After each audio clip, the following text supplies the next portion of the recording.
안녕하세요. 여러분들이 궁금해하는 피부과 시술에 대해서 콕콕 집어서 리뷰해주는 의사 닥터 리뷰 김미애 원장입니다. 반가워요.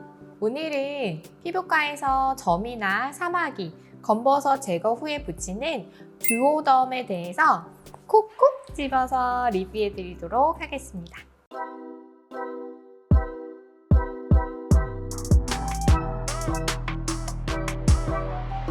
피부과에서 점을 뺀 다음에 재생밴드를 많이 붙여드립니다. 재생밴드는 대표적인 상품명으로는 듀오덤이 많이 나와 있습니다. 듀오덤은 하이드로콜로이드 계의 성분이 포함된 수분 환경을 만들어주는 재생밴드입니다. 그 외에도 삼출물이 너무 많은 경우에는 듀오덤보다는 폼 재재로 되어 있는 메디폼 같은 것들도 쓰는 경우가 있는데요.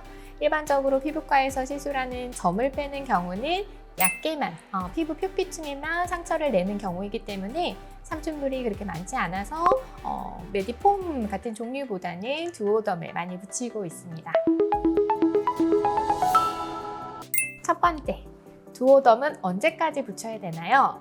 사실 피부 상태나 재생 능력에 따라서 기간은 조금 달라질 수 있지만 대개는 얼굴에 시술이 들어간 경우 얕은 표피성 색소이다 하시면은 일주 정도 꼭 듀오덤을 붙이고 계셔야 합니다. 또한 목이나 몸 부분처럼 얼굴보다 재생이 느린 부위는 대개는 2주 정도 듀오덤을 붙일 수 있도록 안내를 해드리고 있습니다. 얼굴에 있는 색소라고 하더라도 재생이 너무 느리거나 아니면 표피성 색소가 조금 더 뿌리가 깊어서 깊은 경우에 레이저가 깊게 들어갔을 때는 더 기간을 늘려서 듀오덤을 붙일 수도 있습니다.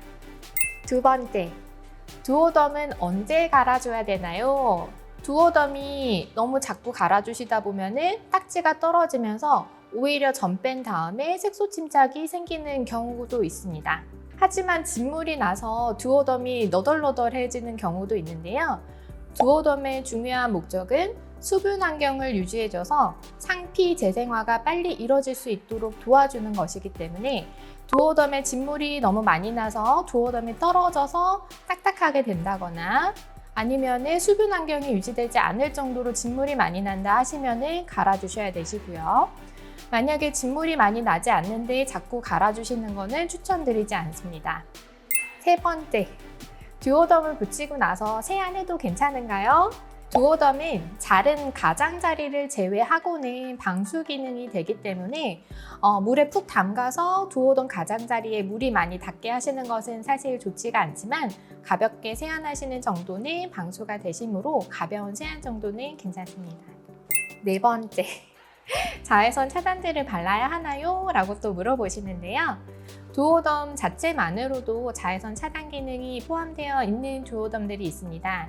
하지만 피부가 정상적인 상피세포로 덮여있지 않고 일시적으로 레이저를 한 상태에서는 연약한 피부이기 때문에 듀오덤을 뜬 다음부터는 자외선 차단제를 잘 발라주시는 것을 추천드립니다.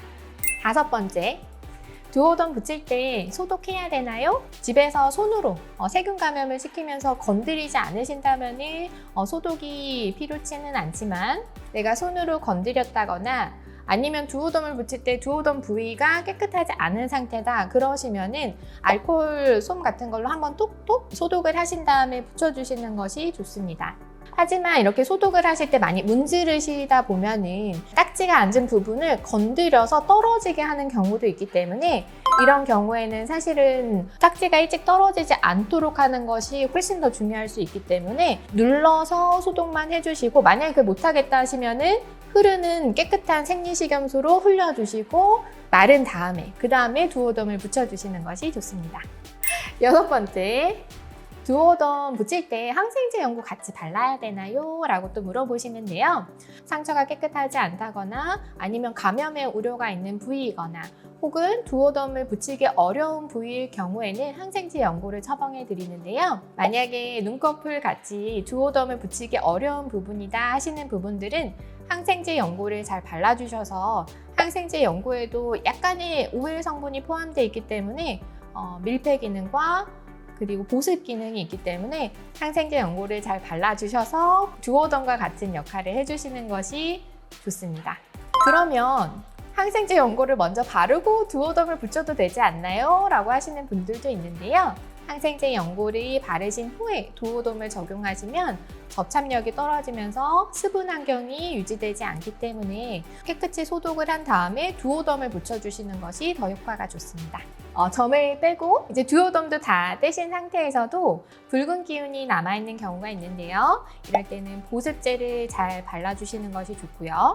만약에 붉은기가 남아있다면 약간의 염증기가 지속되는 기간이기 때문에 이럴 때는 항생제 연고를 바르시는 것을 추천드립니다. 7번째, 두오덤 붙인 자리가 간지러워요 라고 하시는 분들이 있습니다. 이때는 두오덤에 대해서 알레르기, 접촉성 피부염이 생긴 것입니다. 이럴 때는 두오덤을 떼시고 항생제 연고로 바르시는 것이 상처 회복에 더 도움이 됩니다. 알레르기가 너무 심하신 분들은 일시적으로 먹는 알레르기 약을 복용하셔서 알레르기 기간을 줄여주시면 상처 회복에 더 도움이 될 수 있습니다. 오늘은 여러분들이 궁금해하시는 두오덤에 대한 거의 모든 것을 설명드렸는데요. 혹시 더 궁금하신 게 있으시면 댓글 통해서 질문해 주세요. 다음에 또 봬요.